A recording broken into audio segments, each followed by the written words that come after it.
Welcome to Utilizing AI, the podcast about enterprise applications for machine learning, deep learning, and other artificial intelligence topics.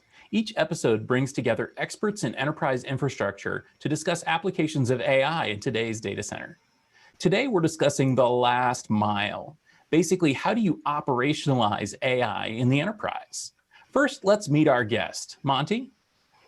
Hi, I'm Monte Zweben. I'm the CEO of Splice Machine, and I'm really excited to be here today and talking about that last mile.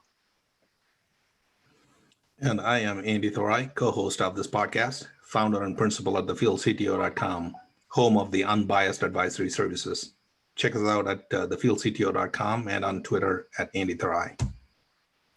And finally, I'm Stephen Foskett. I am the organizer of Tech Field Day and the publisher of Gestalt IT and the host of this podcast. So you can find me on Twitter at @sfoskett. So Monte, this is really right to the heart of what we've been talking about on utilizing AI since the very beginning. And essentially, how do you make enterprise AI real? And one of the things that we've been talking about is feature stores, and you're literally writing a book on feature stores. So talk to us a little bit. What is it that the enterprise needs in order to make AI a real thing? Well, that's a great question. And that last mile is fundamentally about model deployment and creating repeatable training of models, fast serving of models, and lineage and traceability for governance. And I believe that these are the enterprise requirements, but there's one really important piece that has to be woven through those requirements, and that is scale. Many of the approaches to operationalizing that last mile has created a loosely coupled architecture. And what I mean by that is that the data layers and the machine learning layers have been separated. And what our philosophy is, and I think many people's philosophy in this space, is starting to merge the machine learning capabilities with the data layer. So a feature store that can, in one component, be able to serve features to models in milliseconds, and at the same time, be keeping track of features that are changing over time so that you can train models and be able to keep that consistent and also make that reusable through the enterprise is becoming a critical component that's necessary. So that's an interesting point, right? You talk about the last mile of the AI or ML modeling. So that's not all that different than the last mile of enterprise applications that enterprises used to have. If you were to look at it, things like governance, security, compliance, making it production grade, there are like so many issues that get solved in the last mile. Basically, you're taking an innovation piece, how do you make it production ready kind of thing, right? So AI is kind of moving into the space. But then again, I see a lot of companies, they're still struggling with the, maybe I can call it as the first mile of innovation with AI. They're struggling to create the proper models. I mean, do you see a lot of companies already starting to move into the last mile, and or at what time or in what phase of their innovation should they be thinking about moving towards the last mile? Yeah, that's a really interesting question because it's really all about the maturity curve. Almost every company has a couple of data scientists now. Major Fortune, let's say 500 companies, Global 2000 companies, they have a few data scientists, even if they're very early on their evolution on the journey to AI. Those data scientists now can capture data from data warehouses very easily. They can build models very easily on many people's platforms, my company's platforms, many platforms that are out there from other vendors and from the cloud vendors themselves. Then when they go to put something into production, when they're taking a model out of the lab and really want to weave it into the enterprise workflow, then everything becomes very difficult because now you've got this blend of persona that need to cooperate with each other. You have data engineers that are maintaining all the data pipelines. You have the data scientists that are more mathematically oriented, that are building models and making sure they statistically converge with predictive accuracy.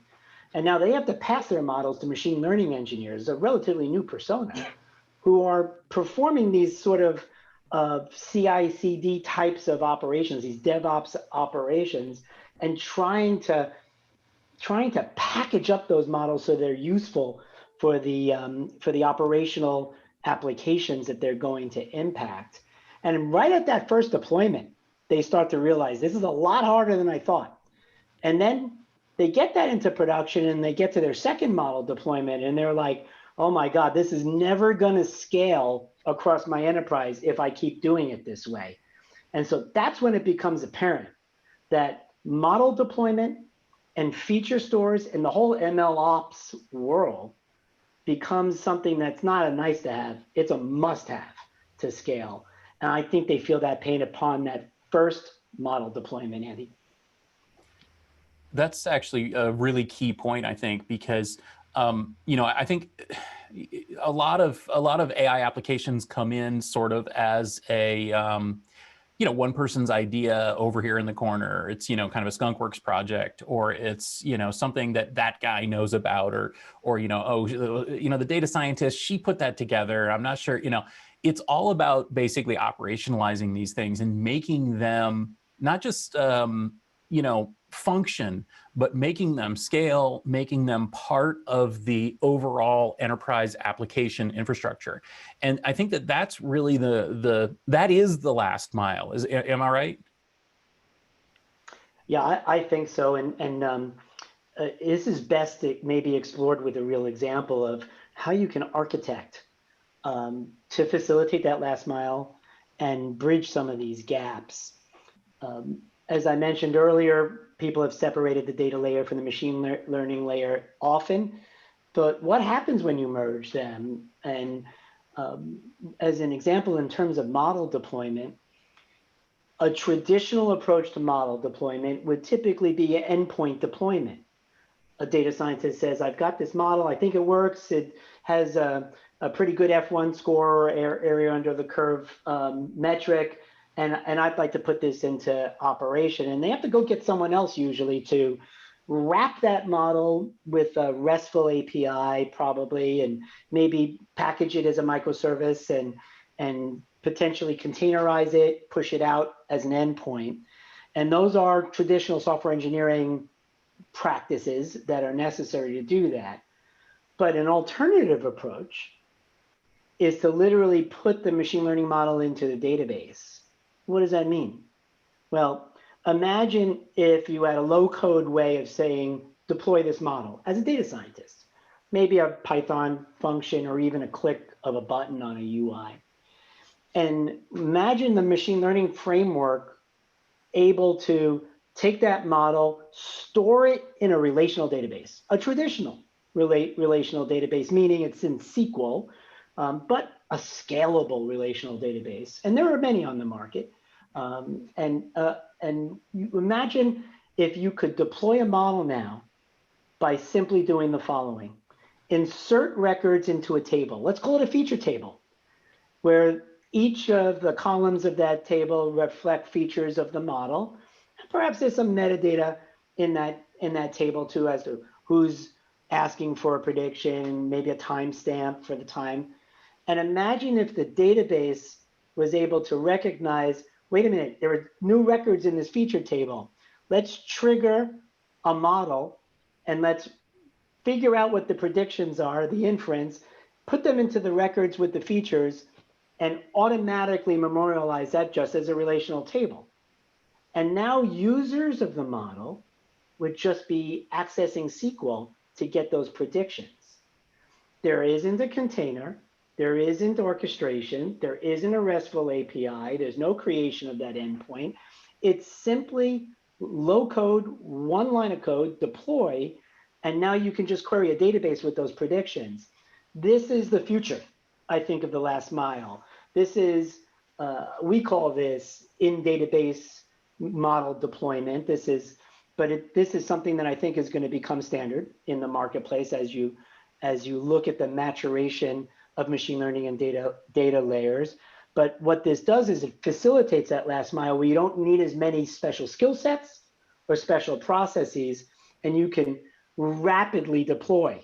And you have governance too, because databases are extremely well controlled. There's access controls and backup and resiliency capabilities. So I think this facilitates the maturation of the deployment of machine learning models into that real-time fabric of the enterprise, but with governance, with controls, but without having to have all these moving pieces in a technology that people know already, which is SQL. So that's an example of, I think, how this space will mature. There are like 20 points you made in there I want to double click and drill you on, but let's start with the first one. So you were talking about using a SQL for the digital enterprise. That's almost like, it's like you touched the kosher thing, that all the digital enterprises are moving away from SQL because to NoSQL and other, time series and whatnot, because the SQLs become this, only monoliths can handle it in the back of the enterprise. It doesn't scale all of these issues, right? So now you're saying not only that you could have the digital enterprises use, equivalent of that, the SQL database itself, but also you're suggesting the AI ML models can use that even as a future store or one-click deployment, which sounds too good to be true. It sounds good to be true. Okay, tell me about it. But the fact is, if you look at the trends, there definitely was. There was a move away from SQL, especially as Google published the MapReduce paper and the big data architectures from the Hadoop world emerged. There was a tremendous push into a different data model. But if you look at the trends, SQL is back and SQL is big right now because the other languages just simply were not representative enough or comprehensive in their behaviors to really support what's necessary for what we're trying to achieve with AI. And if you look at the trend, in the beginning, we saw MapReduce as being a way to scale. And it was a tremendous paradigm breakthrough. It allowed mere Java programmers to be able to handle thousands of computations in parallel without having a PhD in distributed systems. That was really important.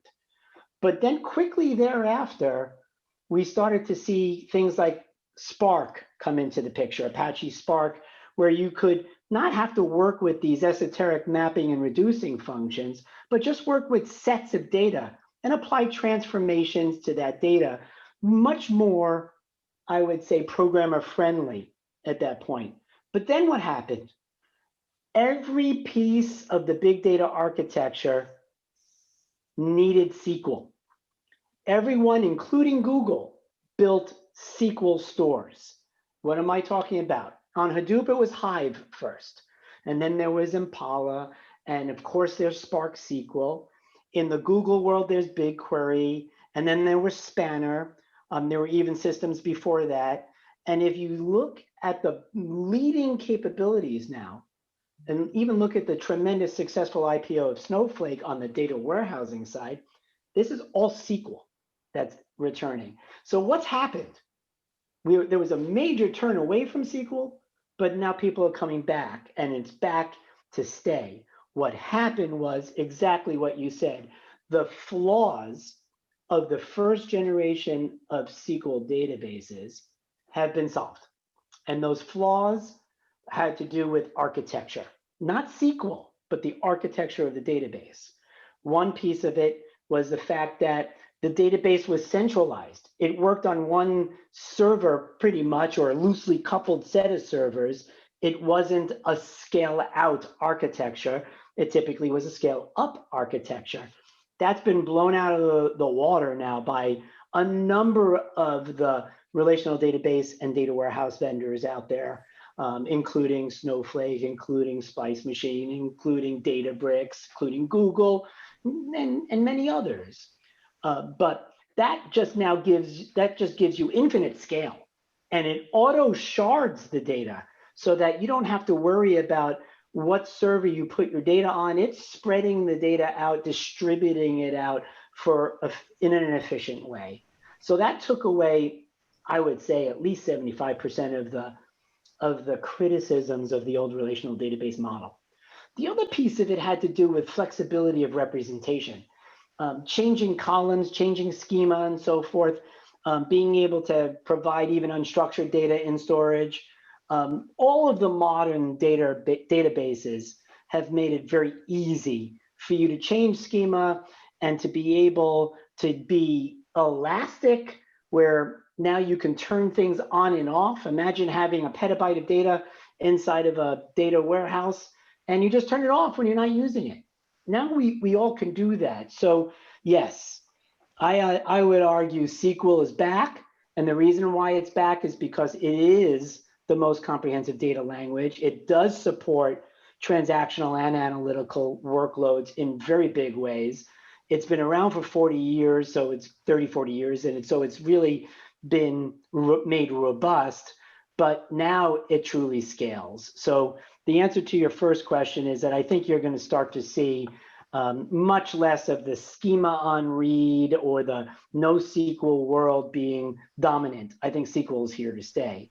And yes, my second point, and we can talk about that, I'll let you guide our conversation, is now not only is SQL really powerful as a data platform in general to power apps or to do insights for analytics, it is going to be the foundation of the machine learning world. It is going to be so tightly knit with the modeling environment, the experimentation environment, and the ML ops environment. And I think you'll start to see this from many different capable vendors out there merging these worlds. Let me ask you a follow-up question on that before we move on. I get that. I mean, look, SQL, there's a reason why Oracles and DBTs of the world have been around and even charging an arm and a leg, right? A ton of money for the enterprises. And enterprises completely rely on that. I'm not questioning that. But the AI and ML models seem to be a force fit into SQL, but we can have another podcast talk about in detail.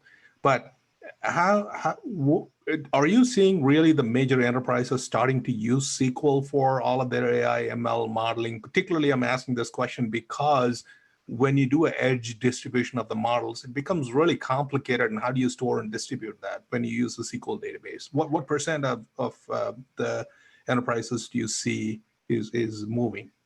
Okay, so that's a great question. So on deployment and in terms of the proper architecture for the deployment of a model, and I made the argument that in database deployment of a model is very powerful. You brought up the edge, and the edge is an alternative case, especially if you're talking about an edge that's disconnected from the internet, at least intermittently connected. Perhaps you're on an oil rig and you have some disconnected capabilities. Even there, you can put racks of computers, so that's not really an edge. But a driverless vehicle might be a good example of the edge, where you don't have the time to get to the cloud, or you just for safety reasons can't rely on the cloud. I was talking to another customer about cruise ships as an example where there's spotty connection. In cases where you're not connected, you do need to have a loosely coupled scenario where you may have an endpoint deployment and push that out to the edge. And then as the model is making its inferences, that gets queued up for essentially transfer to a cloud repository that can be the feature store and keeping the historical set of features that have been used so that you can continuously retrain offline or in a centralized location. So I do think there's a role for edge deployment. But on the other hand, and this is an observation, in financial services, in healthcare, even in process plants, petrochemical, oil and gas, energy, things like that, the large majority of deployments have access to the data store all the time. And so while there are edge exceptions, being able to leverage your data store inextricably linked to your inferencing is something that I think is way the majority of the case. And edge deployments where you have intermittent connectivity is a very specialized case, and in that you have to accommodate that case. And I think it's important also to remember that, AI is still a nascent product category in the enterprise, and the vast majority of enterprises and data scientists and data analytics folks, well, SQL is their native language. So if you are a data scientist at a major corporation, you work there a long time, you're starting to think about bringing in AI or ML into the database, you're trying to think about how you can leverage that to better use your data. SQL is just what you speak, and so by having a SQL-based ML solution, I think that's a lot more attractive in the enterprise than it might have been maybe in the academic space or in the hyperscaler space. Well, that was certainly what was on my mind when we started our company. And we can even talk about this at an even more extreme level than just the skill sets. In one of our customers' circumstances, a very interesting situation where they're trying to modernize an old application. It's an insurance company. They've got a robust insurance application that handles many insurance functions. In fact, all insurance functions, including underwriting and claims and disbursements and so forth. And this was an older application. It was originally written in a legacy language on a mainframe, and they've converted it to a modern language, and they're moving it to a cloud. They're on a cloud migration. And the question was, can we incorporate AI into that old app? And one of the things that we tried to do, even more than just support SQL, was to try to support legacy SQL, so that companies cannot just be relegated to writing new apps in SQL for AI, but imagine if you could take those legacy applications and literally run them on a different SQL database than they were originally designed for. They're probably designed for IBM DB2 or perhaps designed for Oracle. Imagine if you could easily migrate them over to a scale-out SQL system and still run that old app with the same functionality without the rewrites that have been required over the years. And now on that scale-out platform, start injecting models into it where you can just simply add a few more pieces of logic in SQL to that application to leverage that AI, but without having to re-architect or rewrite that application. So not only is SQL prevalent in the skill set, but SQL is prevalent in billions, if not trillions, of lines of code out there that run organizations everywhere. I believe that those applications are not going to remain static. As people modernize those applications and start them on a cloud migration and bringing them to a more modern architecture, you'll start to see enterprise applications moving off of older frameworks, maybe even mainframes, into the cloud and actually being re-platformed onto scale-out SQL, and then with AI models being injected into them. In fact, we're banking on that as a part of our business model, and I think that you're seeing in every SI organization significant practices on application modernization, cloud migration, and application modernization.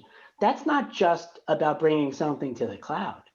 That's about bringing an application to a modern architecture and then extending it and enriching it with AI. And I think it's very exciting times because we don't have to wait for people to build new applications to make those applications smarter and intelligent with machine learning models. You literally can inject machine learning into old applications much easier than ever before.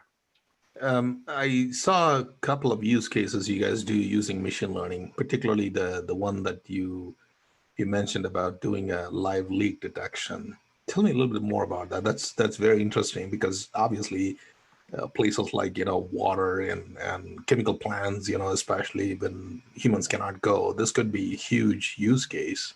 How is that applicable in the Yeah. industrial environment? I'm really excited about industrial problems that we've most recently been applying some of our technology to. I've been exposed now to problems in petrochemical plants like ammonia plants, desalination plants, and other industrial frameworks where there is an order of magnitude more data than, let's say, in a bank or an insurance company or a healthcare company. You've got these distributed control systems, DCS systems, that are generating readings from sensors at significant velocity at great volume. Maybe in the larger plants at 1 million tags, where a tag is a value of a sensor reading at a particular timestamp, maybe 1 million tags a second. Okay, that's big. And typically, this data flows out of DCS systems into what are called historians. And these historians have been kind of the old school data store that is analogous to the SQL data stores in the business systems. Historians are the time series databases of the industrial systems. And we really haven't made a lot of progress of being able to inject AI into these industrial scenarios like leak detection or maybe mechanical failure, or even just doing some predictions about load distribution in utilities, because the data has just been too large. And these historians haven't been able to scale in a way that provides the ability to do both the storing of time-stamped time series information as well as the analysis on it. So the next generation of historians, I think, will look more like the big data architecture, where you're able to ingest very large amounts of data. SQL databases like ours, or even key value stores that have been used in the big data architectures, things like HBase and other time series databases, Influx and Prometheus as examples. Some of these systems now can handle tremendous scale of time series data, but they're being very tightly coupled, in our case on the same platform, in other cases through communication, with analytical frameworks that can truly scale. So now you finally have the ability to be able to ingest data from pressure, volume, and temperature sensors at grand scale, be able to do trending on that data in split seconds, be able to run that through models in situ, and literally provide an operator with a dashboard that not only has real-time sort of panels of what the sensors are reading, but right next to what the sensors are reading are predictions of failure states, predictions of leaks, predictions of remaining useful life, predictions of mechanical failure, so that the operator is now not just looking at dials and at real data and trends and saying, oh, I think something's out of the ordinary. That kind of anomaly detection is literally now proposed right in front of the operator on screens because of that real-time stream of AI that's going on. This is a new world, and this is happening quickly. There are a couple of companies that just went public, or one is going public. That's C3 AI. Yep. That's led by Tom Siebel, who's on a couple of my boards Yep. in the past, who's a great mentor of mine. Palantir, very well-known organization. Those are kind of black box, big framework approaches to this problem. We take more of an open source SQL data platform approach that's just much more modular and open source oriented. But what we were all doing is putting this big data architecture into the industrial frameworks that exist out there and providing that real-time AI. And I think it's a very exciting time. I remember when we first did this back at NASA, I didn't mention some of my history. I helped co-run NASA's first AI lab. I remember when Mission Control went from green screens to intelligent expert systems. I remember when my project took scheduling systems for the refurbishment of the space shuttle from little pieces of magnets on big boards and rooms to try to get people to prepare and turn it into, real-time planning and scheduling of refurbishment of the space shuttle. This was a major change that took place in the space agency. The Defense Department has seen that. Now industry is experiencing that with real-time AI. Applying AI in the industrial world or even real world, that's actually a good